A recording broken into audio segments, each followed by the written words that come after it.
Ampifaliana lehibe indray no androsoana totokatranotsika ny amin'ny teny tonga amin'ny fampianarana larana faefatra itsika indray ny amin'izao anio izao. Manome voninahitra manokana ny Dadamala Iayava ho fanomboana ny teny,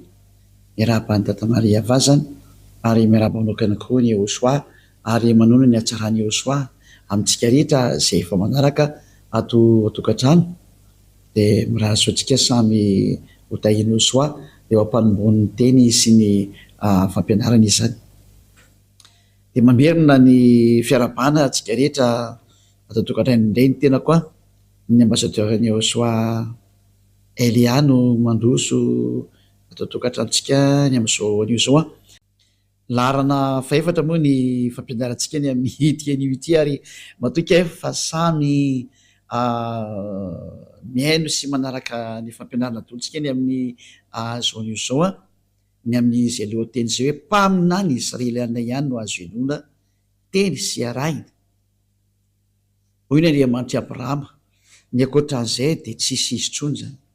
satria efa mazava be ny lalàna. Ka etsika zany raha nijery ilay fampianarana faharoa sy ny fahatelo tsika dia nahita mihitsy ny hoe samy nanao zavatra tsy mety daholo ny olombelona, namoron'Andriamanitra tsy izy daholo ry zareo, nanonon'Andriamanitra tsy izy ary nivokatra an'izay dia samy lasa mpanota daholo. Kanefa miantso ny anaran'ny Andriamanitra, miantso hoe Andriamanitra Abrahama ny Andriamanitra, nefa hitantsika tsara fa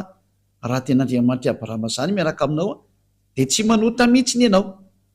Ary izay mihitsy ny fahamarinana zay, satria izay miaraka amin'ny Andriamanitra Abrahama io dia tena tsy manota mihitsy ary efa noporofontsika teto moa zany araka ny ino moa, araka ny soratra masina hoe izay miaraka amin'ny Andriamanitra Abrahama dia tsy misy an'izany manota zany mihitsy, fa ny miaraka amin'ny Andriamanitra hafa daholo no manota zany. Mazava zany fa izay Andriamanitra niarahanao hatramin'izay dia Andriamanitra tsy misy izy daholo satria nampanota anao, tonga anao lasa nitsangatsanga, nangalatra, lasa mpamono olona, lasa mpisoloky, lasa mpiteny ratsy, mpiteny vetaveta, mpanenjika vehivavy sy mpanenjika lehilahy, mpimamolava, lasa mangalatra. Zany ny hafaran'ilay Andriamanitra naranao, tsy Andriamanitra Abrahama zany, satria ny Andriamanitra Abrahama dia Iayava no anarany ary vokatra an'izany tsy fiarahana ato amin'ny Andriamanitra marina zany dia io nao fa lasa mpanota araka ny zava-marina. Dia tsy hitanao koa nefa ny ataonao moa zany miala amin'izay satria zahatra efa iainanao ilay izy zahatra efa arahanao ilay izy ka ahoana moa zany fomba handosiranao an'izany sary zany. Dia eo indray tsika zao nahita mihitsy ny hoe ho an'ny zehetra nanonon'Andriamanitra hafa ankoatra ny Iayava dia diso daholo, satria izay ny Andriamanitra Abrahama efa nitonomy tany amin'ny taona moins 2000 ka tsy ny bokinareo na ny Baiboly eny am-pelantananareo izay nanovanova ny ho anarana io no ilazanareo fa marina ny anareo, satria ny profita dia mpanota daholo nareo ary ho an'izay mpanota dia tsy nahita ary tsy mahafantatra an'io Andriamanitra io satria Andriamanitra tsy mihaino mpanota io Andriamanitra Abrahama io. Izay natonga azy niady tamin'ny Israeliana ka nisaraka taminy ray izay aloha ka nanamorona boky koa azy ianao ka niantso io Andriamanitra Abrahama le anao dia tsy mety ary lasa mpanota koa ianao satria efa nambaran'ny Abrahama sy Mose tany amin'ny taona moins 2000 fa niaran'izany Andriamanitra Abrahama zany tany amin'ny taona moins 2000 tany ho any sy ny tany amin'ny taona moins 1500 tany ho any dia Iayava no anaraka. Ka raha novainao zay dia zay sady efa porofo fa mpanota ianao ka tsy ny boky izay nisoratanao taty amin'ny taona plus 600 taty na salamo zany no lazainao fa marina ihany koa. Moa zany dia efa naporofona ilay izy hoe mbasa mijery mitodika amin'ny marina amin'izay famonjena angety jereo ny ady efa miseho ao amin'ny Russie sy Ukraine io fa miratsy dia miratsy ange, efa risika na bomba nucléaire an'io miporofo fa tonga ny farany ary tsy mety miravina tsony ny olana fa dia efa olana efa mandeha efa miraraka maneran-tany moa ilay olana ko inona tsony moa zany no azo atao amin'io. Fily hoe raha fotsy be verilona miandray zay ketolana tsy misy nina azo atao, tsy misy fanantenana azo atao raisina tsony fa dia efa hoe miandry ny fiafaran'ity tantara ity sisy tsika zay mihitsy ny zava-marina zay. Ka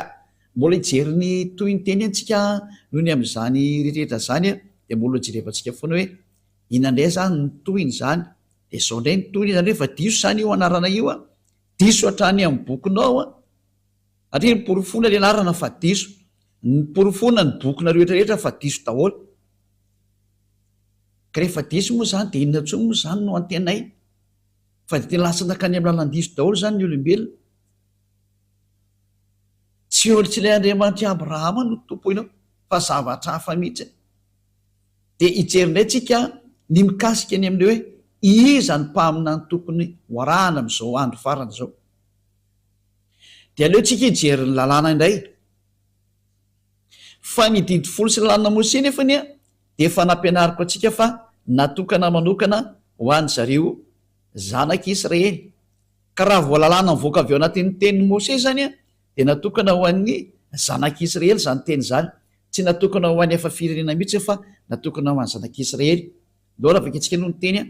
satria maky didy indray tsika mantsy fa ny didy folo sy lalàna Mose a raha vao misy teny mivoaka avy eo amin'ny tenin'ny Mose zany de natokana ho an'ny zanaky Israely io daholo je efa tsika no ny teny Deutéronome 18:15 mikasika ny amin'ny mpaminany satria hoe mpaminany no horesantsika hoe mpaminany iza no arahana de daholo afaka atsika indray ny Deutéronome 18:15 ary ny 18 a de ny 19 Deutéronome 18 a de manomboka amin'ny 15 a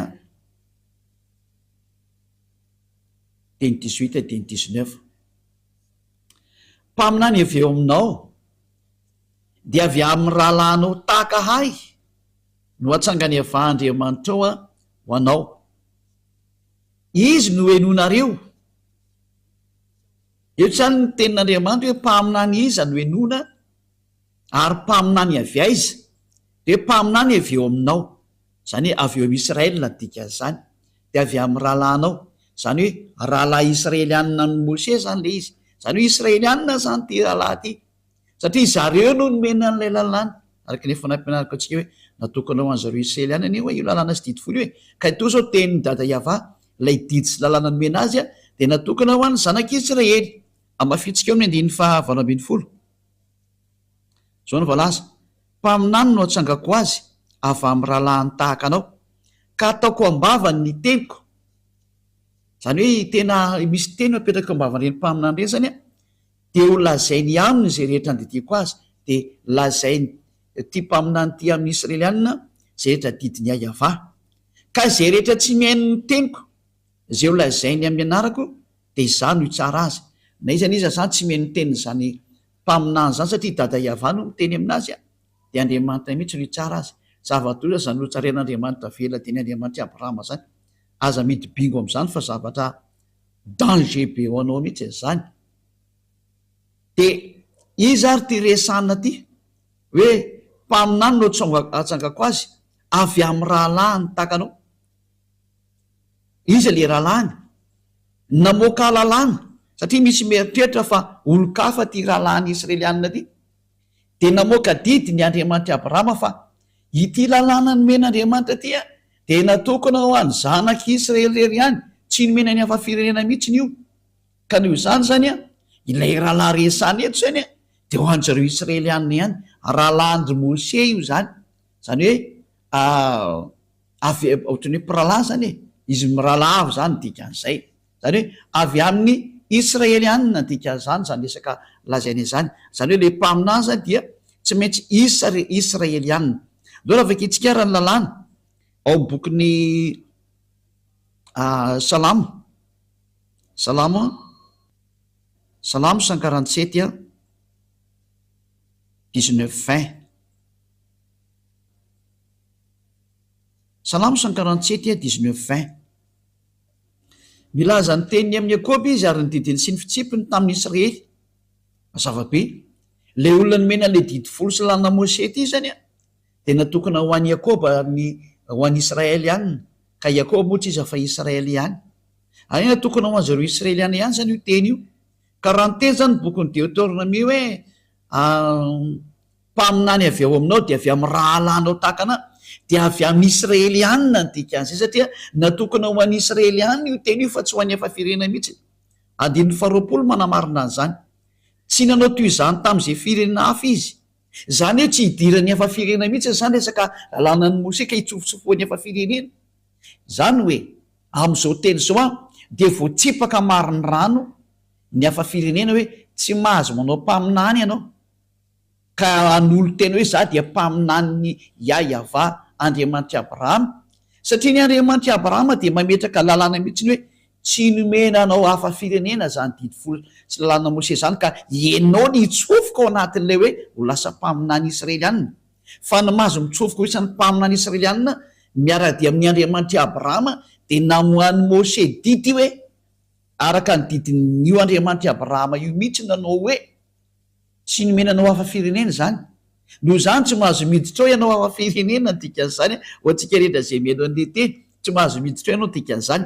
ary zao ny fitsipiny tsy mba fantatra reny tsy fantatra anao zany ny fitsipiko dada Yahva mikasika ny Israelianina io zany hoe tsy azonao hidirana mihitsy io satria zavatra tsy fantatra anao matoa zany no niditra tao a nandika lalàna nandika ny didiny dada Yahva nandika ny didiny Andriamanitra Abrahama ka raha misy zany mpaminany milaza fa izao dia mpaminany ato mitariky ny mpaminany Andriamanitra Abrahama kanefa izy tsy Israelianina de efa diso araka an'io teny io fa tsoina be vava zao sary zao raha vaketsika eny ny bokyny lalàna arikatra ny bokyny Exodosy toko fahasiambin'ny folo Exodosy toko fahasiambin'ny folo de ny andininy fahatelo fanapory fona fa tena hoe natokana ho any zanak'Israely mihitsiny ny miaino an'ity resaka didy folo sy lalàna Mose ty zay nitoriany Mose zany na hoe Moïse na Moses na Mosa zao silamo de zao vaketsika zao ny vakiny ary Mose niakatra ao amin'Andriamanitra Exodosy 19:3 ka hatramin'ny 5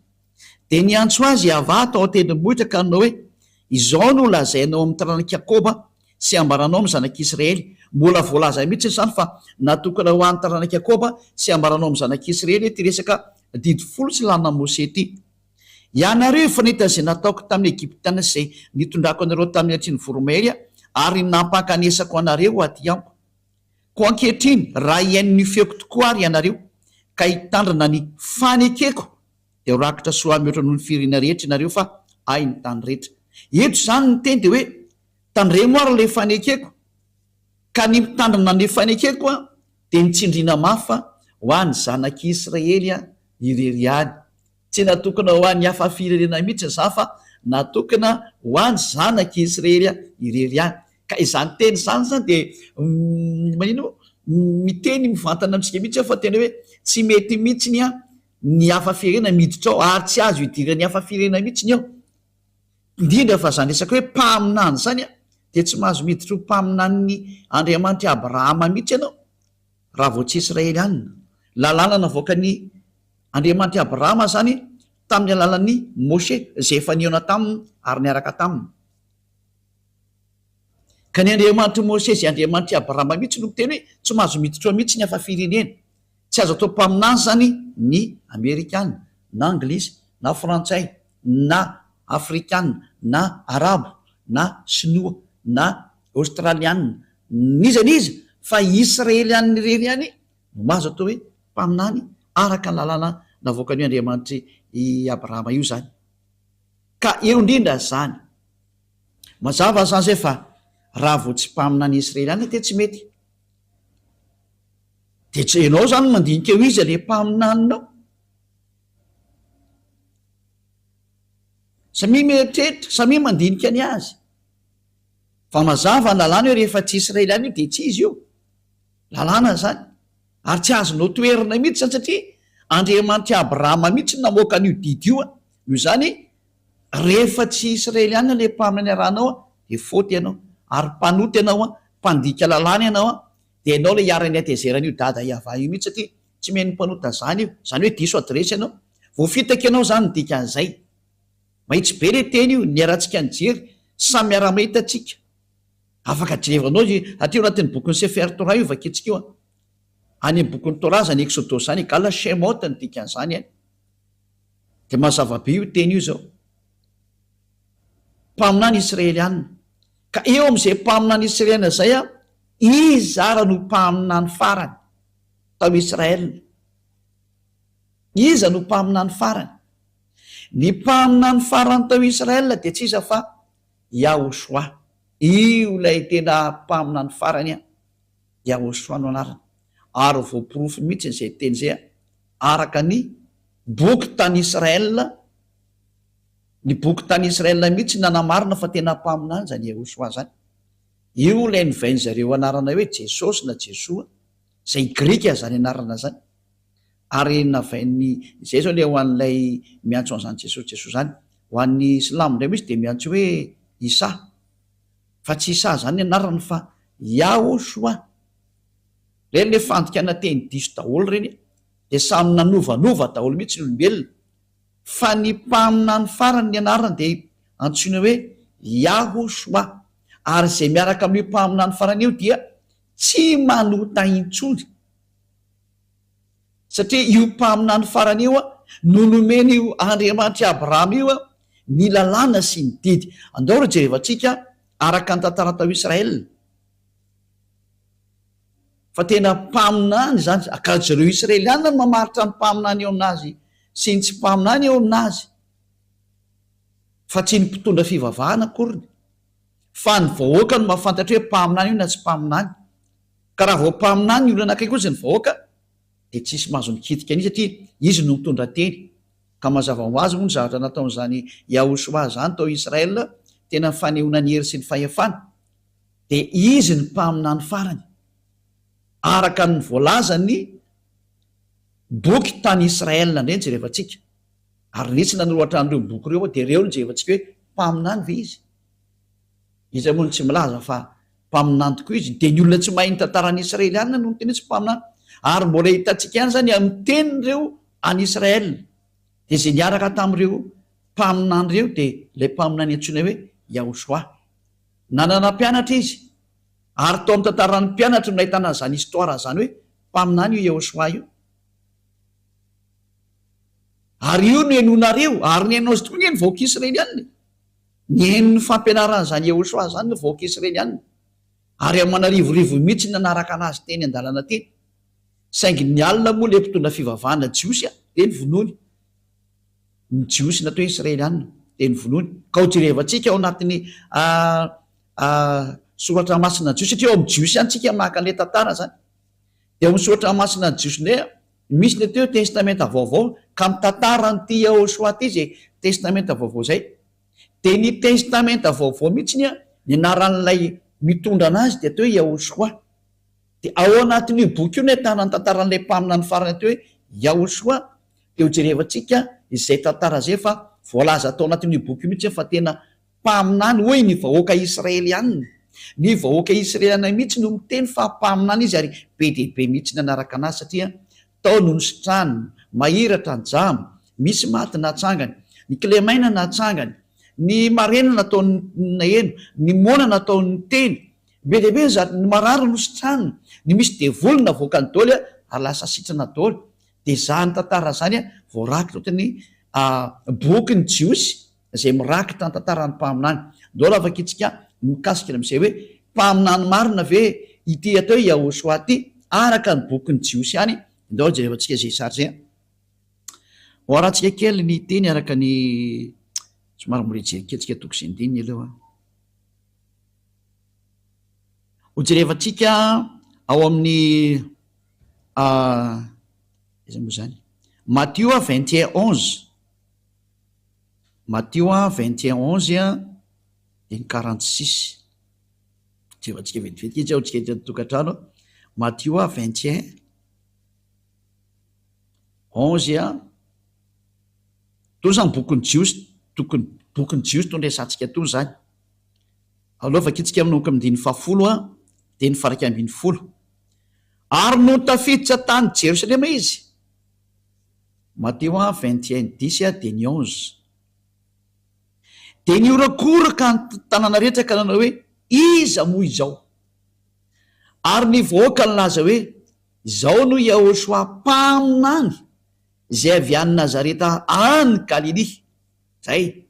mazava zany fa tena ity Yahosoa ty ozy ny vahoaka dia mpaminany, ary vahoaka Israeliana io niorakoraka be io. Voaporofo zany eto fa tena mpaminany Yahosoa. Izany hoe ny mpaminany Israelianina farany enona ary tokony ho arana zany mazava ho azy de ty Yahosoa ty satria io ny farany io. Zay ny voalaza ny soratra masina Jiosy.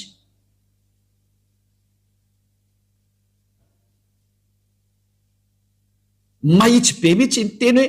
ny vahoaka mihitsy no niarany laza ary niorakoraka hoe mpaminany Yahosoa zao tonga zao lay avy any Nazareta any Galilia. Zay zay mazava zany fa tena mpaminany Yahosoa araka an'izao teny voalaza amitsika zao neny manaraka Matthieu 21:46 ndray hoe tsy sany sambotra ny Yahosoa ny mpitondra fivavahana Jiosy satria ny vahoaka ny laza fa mpaminany izy ka so matiny vahoaka indray ianao tsy azoko tena mantsy ny mpaminany ao amin'ny 9:70.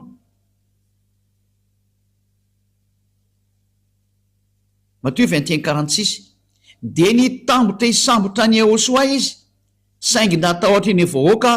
satria nataony vahoaka ho mpaminany Yahosoa. Yahosoa mihitsy zany le mpaminany. Zay zava-marina zany sao tena mpaminany mihitsy ny Yahosoa. Ny vahoaka mihitsy no laza fa mpaminany izy. Zany hoe ny mpaminany Israelianina farany zany dia izao Yahosoa zao. Noho hoe mafitsika zay teny zay any amin'ny boky manaraka indray any amin'ny bokin'ny Jauna 6:14. Jauna 6:14. Jauna toko fahenina Jauna 6:14 zany reto daholo zany nena nilaza ny tantarany mombany amin'izany Yahosoa zany. Ary hoy ireny olona ireny rehefa nahita ny famantarana izay nataony Yahosoa, ity tokoa ny ilay mpaminany izay ho tonga amin'izao tontolo zao. Zay zany hoe nahita azy zany ny olona dia nafantatra amin'izay mihitsy hoe ity ilay mpaminany. Rehefa ren'ny olona ny zavatra nataony Yahosoa dia niarany teny ny olona rehetra hoe tena mpaminany ty Yahosoa ty. Ty tokoa ilay mpaminany izay ho tonga amin'izao tontolo zao. Confirmeny mihitsy ny tantara zany, tantarany Jiosy ao amin'ny bokin'ny Jiosy. Ty bokin'ny Jiosy daholo ty tenentsika etony dia milaza mihitsy ny tantara tao amin'ny Yahosoa fa ny vahoaka mihitsy no milaza fa tena mpaminany zany Yahosoa zany. Zay ny zava-misy zany. Ka tsy azo ny anglisy ho toeriny zany, tsy azo ny sinoa toeriny zany, tsy azo ny afrikanina toeriny zany, tsy azo ny arabo toeriny zany, tsy azo ny rosianina toeriny zany, tsy azo ny japonais toeriny zany, fa satria ny Israeliana no nyteny zany tantaran zareo zany dia tsy azo no lavina. Ka ny vahoaka mihitsy no milaza fa mpaminany zany Yahosoa zany dia tsy misy olona mahazo manohitra an'izany. Tsika jery teny hafa mbola ao anatin'ny bokin'ny Jiosy any ty ho jerevantsika ty ao amin'ny bokin'ny Lioka indray ny vakitsika Lioka 24:19. Lioka 24:19. Lioka 24 izy zany. Fa hoy izy taminy Lioka 24:19 zavatra manao ahoana moa izany? Ary hoy izy roalahy taminy, ny amin'ny Yahosoa avy any Nazarety mpaminany mahery tamin'ny asa sy ny teny teo anatrehan'Andriamanitra sy ny vahoaka rehetra. Tena mpaminany teo anatrehan'ny vahoaka mihitsy izy. Manaiky azy daholo ny vahoaka fa tena mpaminany izy. Ny vahoaka mihitsy nametraka fa mpaminany izy noho ny amin'ny asa sy nasehony sy ny famantarana nasehony, ny hery sy ny fahefanana anany dia ny aiky ny olona fa tena mpaminany izy. Ny vahoaka nametraka azy ho mpaminany tsy azo no lavina mihitsy zany. Izy niza mandany zany dia nonge zany manohitra ny zava-misy any amin'ny fireneny olona. Le vahoaka kosa mahita ny zavatra nataony teny fa mpaminany io tsy azo no lavina le izy. Mpaminany lehibe izy. Zay le hoe mpaminany avy aminao ny enonao ary nefa raha teo amin'ny Yahosoa zany. Ary zany Yahosoa zany zay rehetra niaraka taminy dia tsy nanota intsony. Zay. Ary ty Yahosoa ty namoaka didy. Namoaka didy izy araka ny Jauna 12:49 fa didin'Andriamanitra ray mihitsy izy netiko. Jaune 12:49 ka ho an'izay rehetra mametraka fa mpaminany ka ny vahoaka moa no metraka hoe mpaminany de tsy azonao lavina mihitsy iny zany de ny mpaminany zany de mitondra ny teny ayava de namoaka didy izy ny dikan'izay de hoe apetraka ao am'le mpaminany ny didiko izy ny tenin'ny dada yava le tare amy Deutéronome 18:15 Deutéronome 18:15 le miteny hoe apetraka ao ambava ny didiko de ho lazainy aminareo ny teniko zay andidiko anazy de eto koa zany nomenany Yehosoa koa ny didy araka ny Jaune 12:49 Jaune 12:49 ary ny vakitsika de etsika zao ahita mihitsy fa hoe nitondra didy zany zanaka mpaminany lehibe zany ary ny didy nomena azy de ty ny fanaporofona Jaune 12:49 satria zao tsy niteny ho ahy fa niraizina niraka izy no nandidy azy eo lazaiko sy zay otoriko ary fantatry fa fiainana mandrak'izay ny didiny koa izay lazaiko de lazaiko araka n'izay no lazay ndray tamiko mazava-be zany ny teny ety fa ity Yehosoa ty zany de nampitondrain'Andriamanitra ny didiny araka le teny tary am'bokyny Deutéronome tary hoe misy didy omena mpaminany ary ho zarainy amin'ny olona omen'ny olona ary ny didy ao amin'ny Yehosoa de ny didiny amin'ny fanafana ny olona amin'ny fahotana tsy mahay manao teny tsony zay miaraka aminy io le Andriamanitra Abrahama miteny hoe mpaminany ny enonao ary le mpaminany farany ny vahoaka mihitsy no teny azy de hoe Yehosoa no anarany ny confirme ny vahoaka atao Israela tamin'izany fotoana zany ka tsisy afaka mandany zany mihitsy tsy azo lavina tahaka ny Isaia mpaminany de nekeny olona fa mpaminany Israelianina tahaka ny Jeremia mpaminany de nekeny olona fa mpaminany Israelianina aotr'izany koa Yehosoa de nekeny vahoaka fa mpaminany Israelianina ka tsy azo lavina mihitsy zany hatramin'ny farany satria nitondra ny teny ny dadama yayava izy araka ny teny mpaminany mbola ho resantsika mihitsy moa manaraka hoe ahoana ny fanaporofona fa tena mpaminany izy ary izy mihitsy le mpaminany fa araka ny lalàna Mose indray mbola omeko zay teny zay fa eto de miteny mihitsy ny hoe ny vahoaka mihitsy ny Israelianina zay mahafantatra ny ato hoe mpaminany de reo mihitsy no teny ny vantana mihitsy ny hoe mpaminany io Yehosoa io mpaminany izy ary izy no mitondra ny fanekena vaovao ho an'ny zao tontolo zao ho an'ny firenena rehetra eto ambonin'ny tany izy ny fanekena vaovao zay moa zany amin'ny Israelianina zay resaka zay no mandeha fa ho an'ny efa firenena mbola mety tsy fantany zany fa zay ndray resaka samy Israelianina zany sujet zany fa eto fotsiny le misitona atsika hoe ny mpaminany enona zany ny mpaminana farany Israelianina de ny mpaminany Israelianina farany nomen'Andriamanitra ny didiny de ty atao hoe Yehosoa ty ary ny vahoaka Israelianina mihitsiny zay tsy azo no lavina mihitsiny no nametraka fa tena mpaminany izy ro zany tsy azo no lavina tsy azo nizaniza lavina satria ny vahoaka Israelianina no tsindriko mafy teo no nilaza fa tena mpaminany izy mazava zay am'izao vanamitsika zao arany satria hitatsika fa ity Yehosoa ty ny mpaminany farany inona ary ny tenin'io Yehosoa io mikasika ny amin'ny mpaminany satria tsy maintsy eo aminazy zany ny didy no enona mivoaka amin'ny vavany zany le didy no enona de mbola ao amin'ny bokyny Jiosiany no jerefantsika araka amin'ny boky misy boky atao hoe apokalipsy indray mbola bokyny Jiosiany zay ao anatin'izany bokyny apokalipsy zany misy ny fanambarana nataon'izany Yehosoa zany fa ny mpaminany ray am'izao vanina amitsika zao de zay mitory any Yehosoa ny olona mitory any Yehosoa no atao hoe mpaminany am'izao vanandro farany zao ka tsy misy olombelona mitory an'zany anarany Yehosoa lay manala amin'ny fahotana ary lasa tsy mpanoty antsony zay miaraka aminy eto ambonin'ity planeta terre nareo ty afatsy ny ambasadeur-ny Yehosoa zay antsoina amin'ny anarana hoe Elia rery sisa no mitondra an'zany anarana zany zao ary mampianatra an'zany atao hoe Yehosoa zany tsy mampianatra zavatra hafa Elia fa tsy Yehosoa rery ihany satria ny didiny Yehosoa de sao hoe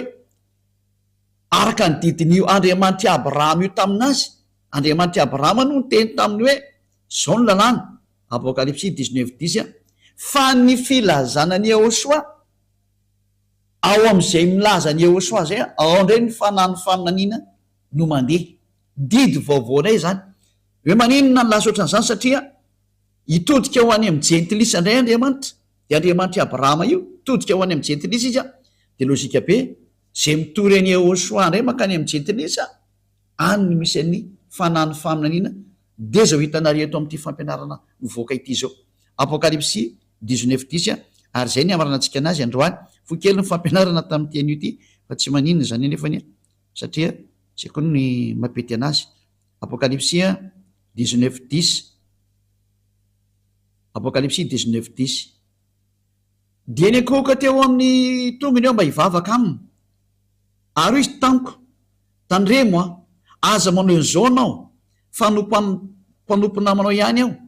sady namandreo rahalanao zay mitazona ny filazanany tanany filazanany Yehosoa Andriamanitra ihany ny vaovao fa ny filazanany Yehosoa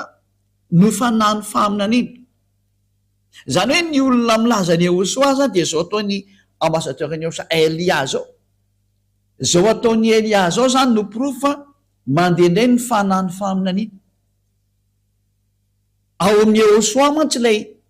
fanahny faminaniana izy mpaminany farany ary izy ny mamoaka baiko farany de ny baiko farana voakan'izany Yehosoa zany de zao ny filazana azy indray ny fitorianany Yehosoa satria rehefa mitoriany Yehosoa de tsy maintsy mitorany Yahvasy naniraka anazy de ny filazana an'izany Yahvasy Yehosoa zany zay ny atao hoe ao ny fanahny faminaniana zay ny didina voakan'Andriamanitra farany de Andriamanitra Abrahama de ajantsika eto aloha ny fampianarana ny amin'ny teny ity fa jerendrika hafa tsika ny amin'ny manaraka fa ampy aloha zay etretinareo hoe mpaminaniza no enona zany zao de mpaminany Israeliana ary tsy mahazo mivoaka amin'izay anao de ohatrany hoe ahoana mampaminany anao indray ary ambassadeur-ny Yehosoa zany de mpaminany mihitsy izy Elia zany mpaminany Elia le tany alobe tany mpaminany tany androny Abam-panjaka mpaminany izy de matony hoe Elia mpaminany Elia mpaminany le même personnage misy am'izao tsika miteny zao am'izao tsika miteny zao ohatsy ny teny dada Yava nampitondraina ny Yehosoa mpaminany de hoe zay mitory any Yehosoa satria rehefa mitory any Yehosoa de automatika mitory any dada Malia Yava Andriamanitra Abrahama de ao indray ny fanahny faminaniana ao ny fanahny faminaniana zay no mahatonga hoe zay olona miaraka amin'ny Yehosoa eo eto ambony ty tany ity reo ihany tsisa no afaka amin'ny fahotana zay ny atao hoe zavatra sarobidy indrindra nomeny dada Yava tamin'ny alalan'ilay mpaminany farany horesantsika amin'izay ny tontolo ny mpaminany farany io Yehosoa ary manaraka an'izay koa mikasika ny hoe Elia moa zany efa mazava aminareo io satria ny mampaminany any Elia de nohony amin'ny Yehosoa nefa ny zany Yehosoa zany le ny teny hoe aza manota intsony tahaka ny ataony dada Yava hoe za tsy tia mpanota ity mpaminany farany Yehosoa ty koa miteny hoe aza manota intsony de tahaka ny Elia koa miteny hoe aza manota intsony ary zay miaraka amin'ny Elia hatrany de tsy mahay manota intsony satria izay le fahefana ao amin'ny Yehosoa malala ho azy ny voninahitra manakseho na azy mianaka de dada Yava satria moa tena akaiky ty mpaminany rany hiraka ho resantsika ny momba anazy fa tena mpaminany mihitsiny izy de amafitsika zay teny zay hoe ity mpaminany ity de tena tsy maintsy arahana ny teniny izy no teny hoe aza manota intsony Jauna 9 hoe aza manota intsony izy Jauna 8:11 zany ny zahatra faratampony tiany dada Malia Yava zany zany ny tsara indrindra zany bokin'ny Israeliana ihany ty Jauna 9:11 ary izy tsy misy tompoka de hoe Yehosoa zaho koa tsy manameloko anao mandehana ary am'izao sisa izao aza manota intsony zany ny déclaration zany Yehosoa lay tena mpaminany lehibe sady mpaminany farany tao Israely fa zao ndimbiasan'ny Elia zao tsy misy afa-tsy Elia rery no mandimbiasa satria ato amin'ny Elia koa nitoriana zany hoe tsy mahay manota intsony satria mitory an'ilay Yehosoa lay tena marina lay mpaminany farany Israeliana de ho mihitsy atsika nijery hoe tena mpaminany vizy efa voalazatsika teo inona koa nytoetrany ororesantsika adolo zany fa ampy alohany amin'ny androany de mbola jevatsika koa ny Jauna 5:14 Jauna 5:5 andin'ny fahaefatra ambin'ny folo indray a mbola niresaka tamin'ity lehilahy ty indray izy de hoy izy taminy hoe tandremo aza manao teny tsoniko ianao Jaona 5:14 rehefa afaka zany moa hoe tena mpaminan'Andriamanitra azy tsy tia fahotana de Andriamanitra Abrahama Elohei-ny Israely zany dikan'izany Andriamanitra zany Elohei-ny Abrahama zany rehefa afaka zany de hitany ahoso atao kianjany tempoly raha lehilahy ka hoy izy taminy indro efa sitrany ianao a aza manao taintsony fandrao anjoanao zay ratsy noho teo ity mpaminany Israeliana farany ty zany tena mitovy toetra mihitsy am'le naniraka azy Yahva Andriamanitra Abrahama mitovy toetra amin'ny Andriamanitra Abrahama mihitsy satria manizingizina mihitsy izy hoe aza manao taintsony de mifanaraka amin'ny teny dada Yahva hoe Isaia 59 1-2 mifanaraka tsara mihitsy ny teniny izy ireo a Isaia 59 1-2 ino nkity teny ty indro ny tanany Yahva tsy foy fa mavonjy ary ny sofiny tsy lalidalovana fa mari fa nieriko reo nefitra mampisalaka anareo amin'Andriamanitra reo ary ny fahotanareo no mampiafina antavany aminareo ka dia tsy miaino izy tena alan'Andriamanitra mihitsy ny hita hoe olona mpanota zany mifanohitra amin'ny dada Yahva mihitsy zany ny Andriamanitra Abrahama tsy tia mpanota de tonga tokoa le mpaminany farany de tena nizigizana mihitsy ny hoe aza manao taintsony fa tsy tian'io Andriamanitra ray Yahva io mihitsy ny Andriamanitra Abrahama zany olona manota zany no nandringanany rehetrarehetra hatramin'izay noho zany miteny amintsika rehetrarehetra hoe tsy misy herina fahefana afaka miady amin'izany hatsarana zany tonga aminareo le teny le mpaminany farany andao hitodika any amin'ny am'izay tsy izy akory ny teniny fa teny le naniraka anazy ihany le Andriamanitra Abrahama lay Andriamanitra Abrahama ihany no maniraka ny mpaminany farany io ary natonga anazy ny teny mihitsy ny hoe tsy manao taintsony zay miaraka amiko satria zay ny tena tiany io dada Yahva tongavan'io a le Andriamanitra Abrahama satria mankala mpanota io Andriamanitra Abrahama io ary ny mpaminanina seniny nona de mpaminany Israeliany irery ihany tsy mahazo maka mpaminany afaka ohatran'izay no fa raha vao niovy mpaminany Israeliany io a de efa tsy izy ianao zay ny dika azy efa diso daholo zay nataonao ary rehefa miaraka ny zavatra diso moanao de mazava azy fa diso ianao hatramin'ny fara tsy miaraka amin'ny Andriamanitra Abrahama io zany ianao zany hoe tena diso adresy tanteraka ka izany moa ny antony any amonjenantsika etra zay mandray aminy zao tsika miteny zao hoe andao hiverina amin'ny Andriamanitra Abrahama am'izay sokatra anao angeny tanana zao ty amonjy anao izy satria raha vao mpanota anao izy Andriamanitra Abrahama io za tsy miheno mpanota ary zay nijerevantsika inona daholo ary ny teny le mpaminany farany ohatra mahazo manambady be dehibe ve ny lehilahy ny mpaminany farany io teny hoe tsy mahazo manambady be dehibe ny lehilahy interdit zany ato amin'ity famarinana fototra ty ny Andriamanitra Abrahama tsy tia zany lehilahy manambady be dehibe zany tsy tia mampirafy tsy ekeny zany nambarany mpaminany farany daholo zany zay natonga nanteny hoe mpaminany Israeliana ary ny vahoaka no nametraka nyty Ahosoaty io mpaminany fa ny jiosy no nankala anazy de namono anazy vonono zareo daholo moa zay mpaminany rehetrarehetra ny teny izy vonono reo mpitondra fivavahana jiosy reo raha tsy saina be le mpitondra fivavahana jiosy zay le izy fa de mirary isoantsika etra samy hotahiny eo soa ary rehefa resy laty ianao a de manatona ny Elia fa Elia teny amonjy ianao Elia tena navitra anao Elia tena zay rehetra fomba fana manavitra anao de ho atao daholo satria manavitra zao satria ho avy ny fandringanana ty taninareo ty jereo tsara ny histoire mahazo an'io Russie sy Ukraine moa tsy ny mahazo any Russie moa fa mahazo ny Ukraine fa tsy misy miady amin'ny Russie zany Eliany nampianatra an'izany ary hitantsika eo ny toy ary hitanao fa aza ratsy rehefa te hitaloza de mety iva amin'ny Russie io hitantsika eo ny toy eny fa mantarana meko anareo zay tsy misy miady amin'ny Russie zany na hitambatra daholo azo tontolo zao tsisy maresy an'io zany reo natao hoe firenena mody maty fa teny ny mpaminany Elia zany fanamafisana zay efa voalaza tany aloha tany ary tsindrina mafy mihitsy ny hoe tsisy miova ny teniny dada malalanay Yahva manaraka ny teniny daholo zao tontolo zao adalany Ukrainiana zay te hiady fotsiny amin'ny Russie io fa ratsy zao tao io mbola resantsika eto daholo zany raha misy ny fotoana ny oriana fa zao aloha mbola fampianarana mitondra anao miditra hoe andao any amin'ny Andriamanitra Abrahama Yahva ary manarano le mpamina ny faran'izay ny rany Yahosoa no anarana. Inona daholo ara ny qualité na ny zavatsoa ao amin'ity Yahosoa tya, zay no jerevantsika ny amin'ny fampianarantsika manaraka fa tena tsara izy na dia no maheno hoe tsy manota intsony zay miaraka aminy, tsy zatra mahafinaritra ve zany amina. Inona ny teny io Andriamanitra io raha tsy i Andriamanitra Abrahama io no teny tsy tia mpanota izy, jereo nanaovan'ny Israely ihany tena nipoteny, ary teo amin'izay no nanaratra daholo ny olona namoron'Andriamanitra, namorona boky dia nanonon'Andriamanitra hafa, nanao boky hafa daholo, zavatra hafa daholo no soratan'ny olona.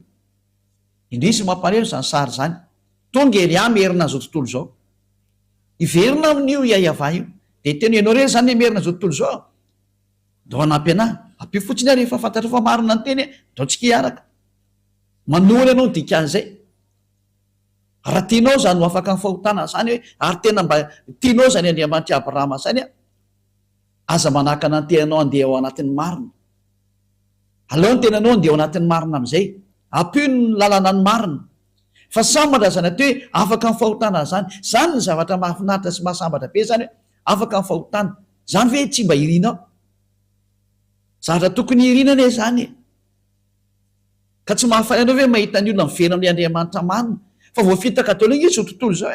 potika mihitsy zao tontolo zao, tena ny potehiny devoly zao tontolo zao. Fotoana ny fiverenana zao andeontsika iverinao amin'ny marina. Voapirofo ny Andriamanitra Abrahama iza izy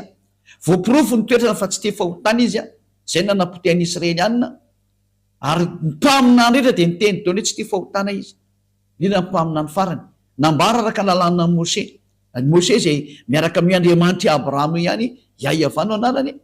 Anjarantsika amin'izay miverina mitodika ao amin'ny Andriamanitra marina Yahava no anarany. Ary rehefa resy lahatra ianao manatonina ny Elia ary andao tao batisa, fa tsy maintsy atao batisa vao mety io. Batisa amin'ny fiarahanao amin'ny Andriamanitra Abrahama ary amin'ny fiarahanao amin'ilay mpamina ny farany Yahosoa zay ny rahany. Ro resantsika daholo zany fa efa mazava ny teny fa ny fototra goavana dia ny fiarahanao amin'izany hoe Andriamanitra Abrahama mialo amin'ny fahotana ary tsy manota intsony miaraka amin'ny lay mpamina ny farany rahany nampitondray ny teny sy ny didiny ary ny lalàny hoe aza manota intsony fa tsy mety. Ary ty mpamina ny farany ty mihitsy no teny hoe io Andriamanitra Yahava io dia parfait izy io. Io zany tsy maintsy parfait zay teraka aminy. Ka ao amin'ny ty Yahosoa ty rehefa tonga ao amin'ny mpamina ny farany io ny olona vo tena lasa parfait mihitsy. Zay ianao eva kitsikety koa zay teny zay hoe tena lasa parfait ve ny olona ao aminazy, teny zay mihitsy izy araka ny boky Matthieu 5:48. Matthieu 5:48 dia vaky mbola bokyny Israelianina ty tao amin'izany bokyny le mpamina ny farany, bokyny mpamina ny farany zany ty resantsika ty Matthieu 5:48. Koa amin'izany aoka ho tanteraka ianareo toy ny fahatanteran'ny rainareo zay any amin'ny lanitry ny lanitany any an-danitra zany. Zany hoe didina voaka nyty mpamina ny farany ty atao hoe Yahosoa ty koa izy hoe tsy maintsy tanteraka vao mety. Tsy mbola nisy olona nasany teny an'izany na mpamina ny teny an'izany fa tsy izy rery. Ary tena marina fa zay miaraka aminy tena tanteraka, tahaka ny Elia miaraka aminy tanteraka zay. Tanteraka zany Elia zany, tsy mety manao ratsy zany, ary tsy mety manao ratsy zany dia tsy zarery fa reo zanak'Andriamanitra na zanaky ny avo indrindra, zanaky ny Andriamanitra Abrahama zay miaraka amin'ny Andriamanitra Abrahama rehetra sy miaraka amin'ity Yahosoa mpamina ny farany ty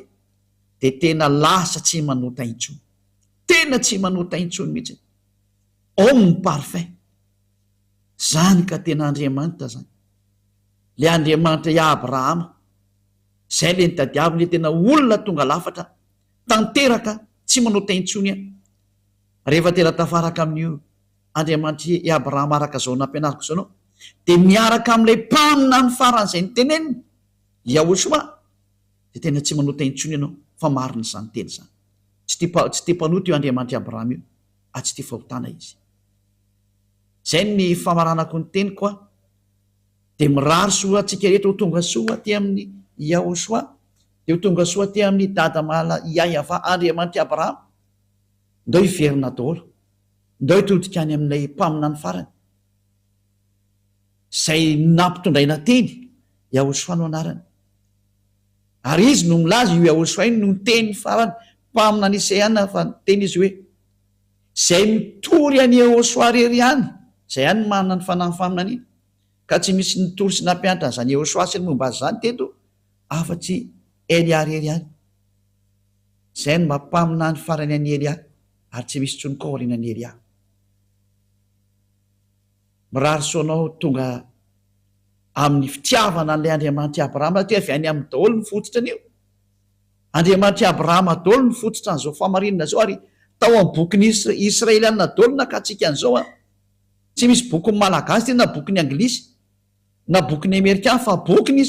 Israeliana zay nandehanana zany teny zany zay no nahitatsika zao famarinana rehetrarehetra zao, ka hiantsonantsika hoe andao hitodika daholo am'izay ho any amin'ny Andriamanitra Abrahama, ary anaraka n'ilay mpaminany fa satria ao no lakileny men'Andriamanitra Abrahama am'izay hoe ao am'izay nareo mandeha satria izy ny mpaminany farany tsy misy tsony taorinany, mpaminany Israeliana. Ary tena ary ianao e malagasy koa ianao milaza fa ianao koa mba mpaminany, ny fa nivakiko ny lalàna fa io Yahosoa io nefa nahazo didy avy any amin'ny dada Yahava Andriamanitra Abrahama hoe zay mitory ianao, satria izay mitory anazy de mitory an'io Andriamanitra Abrahama ihany koa Yahava no anarany, zay mitory any Yahosoa, ka ingamo Yahosoa tonga teo raha tsy nisy an'io ino moa ity ina moa raha tsy tonga io mpaminany io tsy afaka nandeha ny mpaminany raha tsy nisy mpaminany koa ny teny anazy. De gaga ianao apiko kely hoe ary ianao to amin'ny teny hoe zanan'ilay mpaminany zay indrindra, ampianatra an'izay kely indray aloha parantesy kely, ozy ny olona hoe tsy niteraka io Andriamanitra io, sabe dehibe ny fampianarana manao an'izay ihany, ka nareo no namorona boky zany any amin'ny boky hafa any no misy an'izany, zay bokyny foronina de lasa zany izy, fa raha vao bokyny Israeliana de tena misy mihitsy zany teny zany, tena misy zany. Loana vaketsika le teny andao vaketsika ny bokyny Salamo, fa ny bokyny Salamo mihitsy no miteny hoe zanako ianao izy dada Yahava, lay Andriamanitra Abrahama, zanako ianao, za niteraka anao androany, ka ny bokyny Israeliana rika hatramin'ny Sefer Torany Jiosy de milaza mihitsy fa tena miteraka io Andriamanitra Abrahama io, voalaza ao zany fa rehefa boky hafa any de mizahatra hafa ny tenenina, fa ny boky réel ao anatin'ny Jiosy de niteraka io Andriamanitra io. Donay vaketsika zay teny zay araka ny bokyny psalme na psaume na salamo, salamo firme izy teo, salamo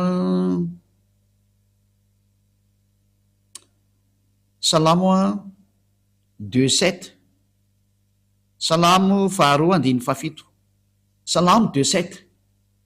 ilaza zava-boatendry aho, Yahava ny laza tamiko hoe zanako ianao, izao niteraka anao androany, ka tena miteraka mihitsy ny io Yahava io araka ny soratra io ao anatin'ny bokyny Jiosy zany. Ka raha ianao raha mamaly tsisy an'izany, ka izay la hoe ianao no te hipetraka any amin'ny zay nisy ianao any, fa raha mipetraka aty amin'ny Sefer Torany Jiosy ianao de voalaza mazava ao zany raha tsy azo milavina fa ny bokyny Jiosy ao amin'ny Sefer Torany Jiosy de milaza mihitsy fa niteraka io Andriamanitra io.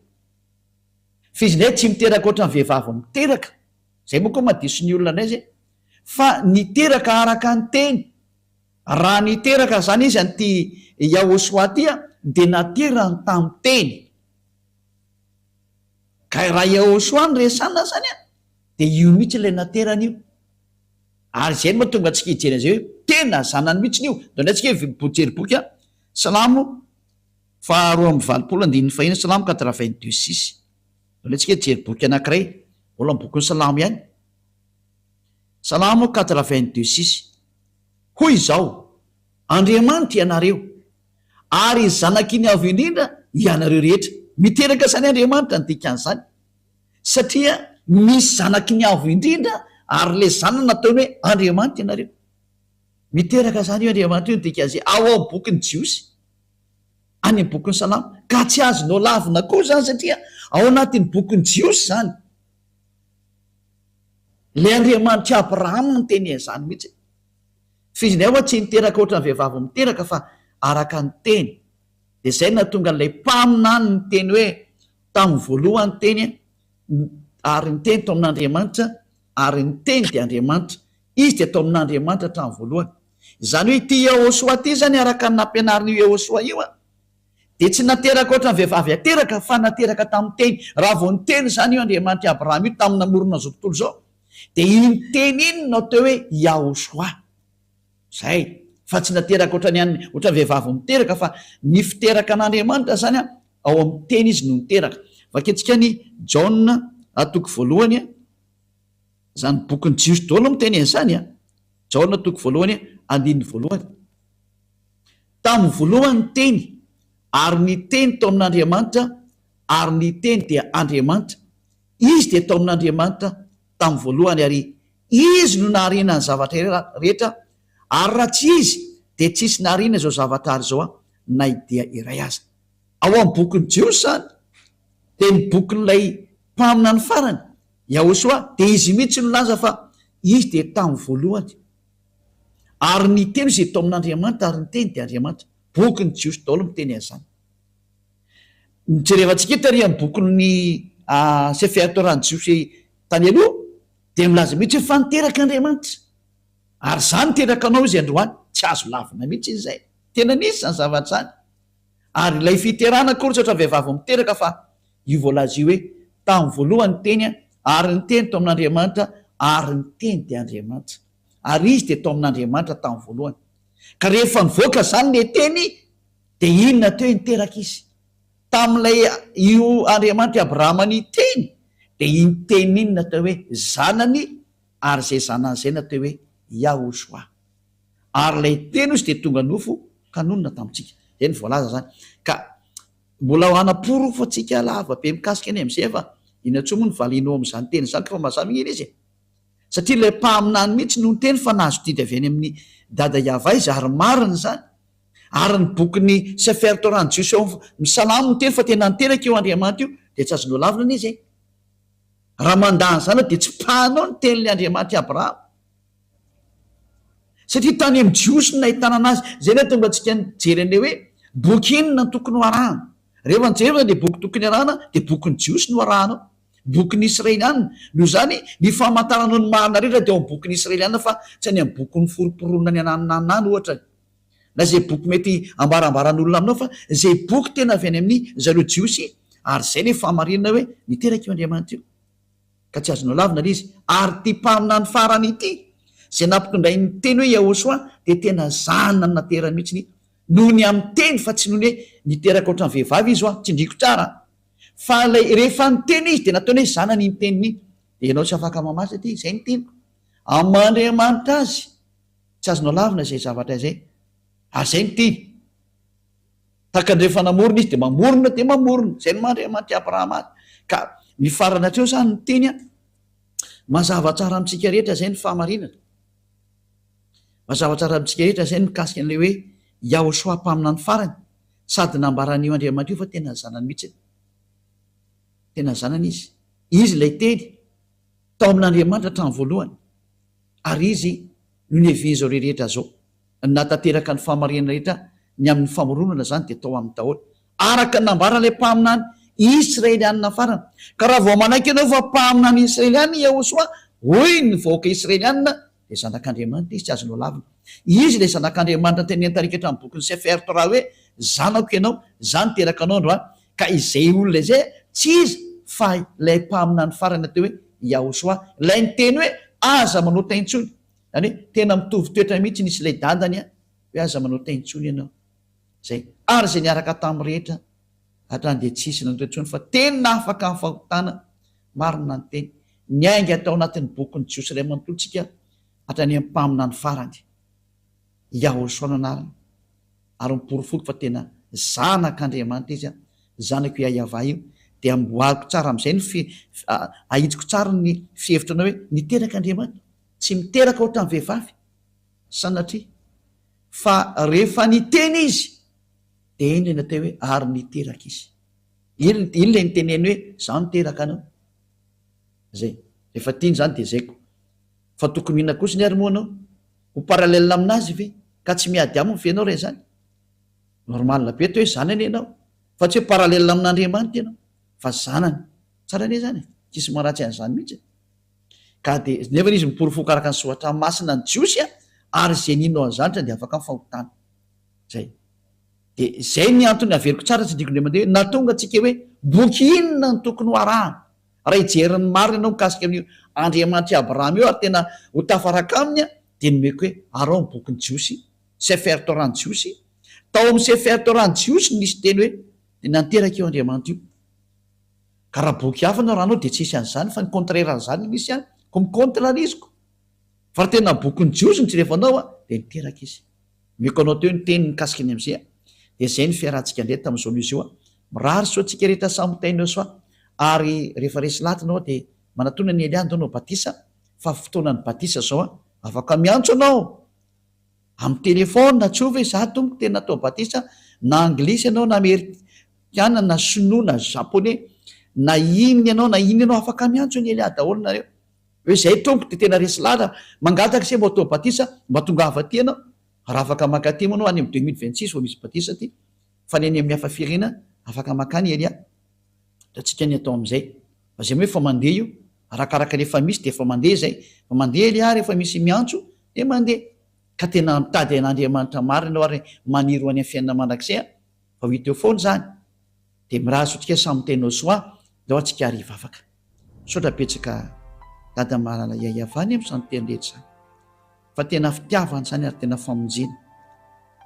elia nampianatra ny olona ny amin'ny iverenana aminao ary tena nasiako teo masony izy rehetra ny famariana fa tena marina ianao tsy misy andriamanitra afa-tsy ianao le andriamanitra abrahama iaiavanao anaranao tsy tia fahotany ianao halanao zany ary zany teny zany nampitondrainao le mpamina no farany iahosoanao anarana hoe aza manotaintsola ry aoko ho tanteraka ianareo zany ny tenyle mpamina ny farany sotra dada mara iavao taio araha zao teny rehetra zao mba hitondra soa am'izay tramiaina hitondra famonjena sy fanavotana am'izay mandre hitany zay rehetra miaina anao avoty zay rehetra mbola tsy mahafantatra ny marina vonjeo zao tontolo zao vonjeo ny afafirena rehetra akoatran'ny malagasy avoty zay tra maniry ny hoafitra afao zay teo afaka rehetrarehetra dada maria avao tonga ny andro famonjena ho an'izao tontolo zao aseho ny sandrinao mahery aoka tena andeha ny hery sy ny fahefanao ho voninahitry naranao masina dada maria ava voninahitrinao manakasay apeo elia amin'ny asa nampanaovinao azy aseho ny voninahitranao amin'ny anaranao dada maria ava no andefasana n'izany teny zany de ho any aminao zany teny zany de amin'ny alalan'ny ahosoa sotra dada maria avao alleloia amen de zay ny fiarahantsika ndray tamin'ny teny io tia nametraka ny veloma mandram-peona ho amin'ny manaraka andrea veloma tomboko